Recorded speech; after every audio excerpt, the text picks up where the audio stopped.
Je ne passe pas, mais les initiateurs, moi-même je suis d'où? Moi-même je suis de l'Est.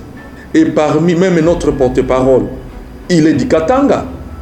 Il y a les gens du Katanga, il y a les 26 provinces sont représentées, mais les initiateurs sont de l'Est. Vous savez, Vital Kamerhe veut toujours activer les conflits identitaires parce qu'il profite de ça.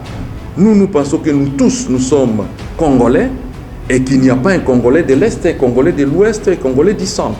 Nous tous, nous constituons la République démocratique du Congo. Il ne faut pas qu'ils cherchent à nous diviser pour se maintenir à l'Assemblée nationale. Si on parle des gens de l'Est qui sont menacés, mais qui les menacent? Nous-mêmes, nous menaçons alors.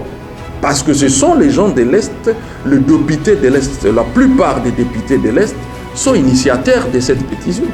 Et comment vous allez utiliser l'aspect identitaire pour chercher à se maintenir?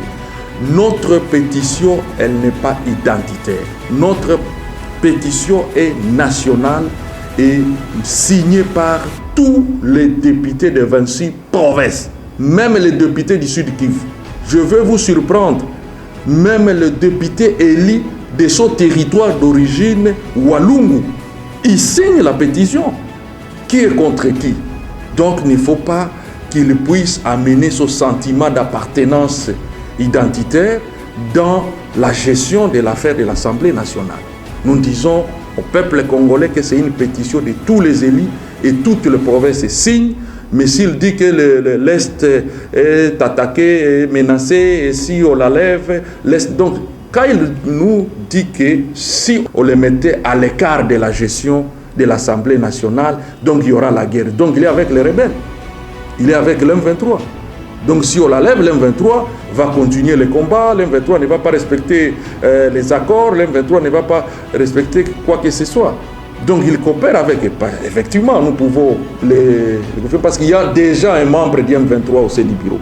Il y a eu des informations qui ont circulé que non, il y a de l'argent, ainsi de suite. Les services de sécurité sont venus dans notre QG, encercler notre QG, récupérer tout ce qui était là et ils n'ont trouvé que 2000 francs congolais. 2000 francs congolais qui est 0,8 $. Ils sont allés dans les QG de l'honorable Vital Kamerhe à Rotana. Ils ont trouvé des milliers de dollars. L'argent là provenait d'où? Pourquoi la présence d'autant de billets de banque? Mais celui qui distribue l'argent, il s'appelle honorable Vital Kamerhe pour se maintenir effectivement au pouvoir.